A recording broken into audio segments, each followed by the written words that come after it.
നമുക്കൊന്ന് ക്യാമറ പതിയെ അങ്ങോട്ടേക്ക് നീങ്ങിക്കഴിഞ്ഞാൽ ഇവിടെ SPCയുടെ കുട്ടികളെ നമുക്ക് കാണാൻ സാധിക്കും എന്നുള്ള ഒരു കാഴ്ചയുണ്ട്. SPC സ്റ്റുഡന്റ് പോലീസ് കേഡറ്റിന്റെ ആളുകളാണ് ഇവിടെ. ഒന്ന് തിരിഞ്ഞു നിൽക്കൂ. യെസ്, വാ, നമുക്ക് ഇങ്ങോട്ട് വരാം. ഇവിടെ മതി. യെസ്.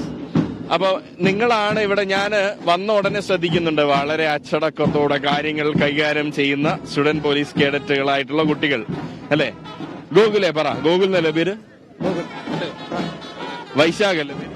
വൈശാഖ്. ഗൗരിശ്രീ അല്ലേ പേരല്ലേ? ഞാൻ എങ്ങനെ പേര് കണ്ടുപിടിച്ചെന്നായിരിക്കും. എങ്ങനെ പേര് കണ്ടുപിടിച്ച പറഞ്ഞു? അവിടെ എഴുതിയിട്ടുണ്ടല്ലേ? അതാണ് സത്യം. പിന്നെ നിങ്ങളെല്ലാരും കൊല്ലംകാരാണോ? ആണ്. കൊല്ലത്തെവിടെ? കരിങ്ങന്നൂര് പുയപ്പള്ളി സ്കൂളിൽ മുഴപ്പള്ളി സ്കൂള്, പുയപ്പള്ളി സ്കൂള്, കരിങ്ങന്നൂര്. അതായത് അല്ല, വൈശാഖ് കരിങ്ങന്നൂര് എന്ന് പറയുമ്പോൾ ഗൗരിശ്രീ പറയുന്നു പുയപ്പള്ളി. അത് രണ്ടുപേരുടെ നാട് വ്യത്യസ്തമായതുകൊണ്ട് അല്ലേ? അല്ല, ഞാൻ ഉദ്ദേശിച്ച പുയപ്പള്ളി സ്കൂള്.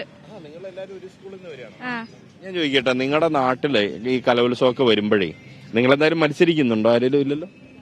ഇല്ല. മത്സരിക്കുന്നില്ലെങ്കിൽ ഇത് കാണാൻ ഭയങ്കര രസമല്ലേ കലോത്സവം? ഒരു പൂരത്തിന്റെ പെരുമയാണ് കലോത്സവത്തിന് കാണാൻ, അല്ലെങ്കിൽ ഉത്സവത്തിന്റെ ഭംഗിയൊക്കെ ഉണ്ട്. അതിനെങ്ങനെയാ കാണുന്നത്? സന്തോഷത്തോടെ. ഞാൻ ചോദിക്കട്ടെ, ഇപ്പൊ SPCയുടെ എന്തൊക്കെ കാര്യങ്ങളാണ് നിങ്ങൾ ഇവിടെ പ്രധാനമായിട്ടും ചെയ്യുന്നത്? ബാൻഡുണ്ട്. അല്ലാതെ ബാൻഡില്ലാതെ നമ്മുടെ കുട്ടികൾക്ക് വരുമ്പം എന്തെങ്കിലും ഗൈഡൻസ് കൊടുക്കാൻ നിങ്ങളുണ്ടോ? ഇല്ല, ഇവിടെ ഞങ്ങൾ ബാൻഡിനായിട്ടാണ്. ഇല്ല. അതാണ്. എബിക്ക് എന്തോ ചോദിക്കാനുണ്ട് ഇവരോട്? ഞാൻ ഇവരുടെ SPC കേഡറ്റുകൾ ഒരുപാട് നമ്മൾ ഇന്നലെ വന്നപ്പോൾ തൊട്ട് കാണുന്നുണ്ട്. അവരെല്ലാം ഇവിടെ ഇങ്ങനെ ഒരുപാട് വർക്കൊക്കെ ആയിട്ട് നടക്കുന്നത്. സാധാരണ നമ്മുടെ കലോത്സവ വേദികളെല്ലാം തന്നെ നമ്മളെപ്പോഴും കാണാറുള്ള ആളുകളാണ്. ഈ കസേരയൊക്കെ അടുക്കിയിടുന്നതും ഇവരുടെ കൂടെയുള്ള കുട്ടികളാണ്. ഒരു കാര്യം പറയാൻ കേട്ടോ, കാരണം നിങ്ങളുടെ സേവനം എന്ന് പറയുന്നത് പലപ്പോഴും നമ്മൾ വല്ലാതെ സല്യൂട്ട് ചെയ്യാൻ ആഗ്രഹിക്കുന്ന, കാരണം നിങ്ങളെ സംബന്ധിച്ച് പ്രതിഫലമൊന്നും ഇല്ലാതെ അല്ലേ, ഒരു സേവനം പോലെ നിങ്ങൾ ചെയ്യുന്ന കാര്യമാണ് അല്ലേ? അതെ, പാഷനാണ്.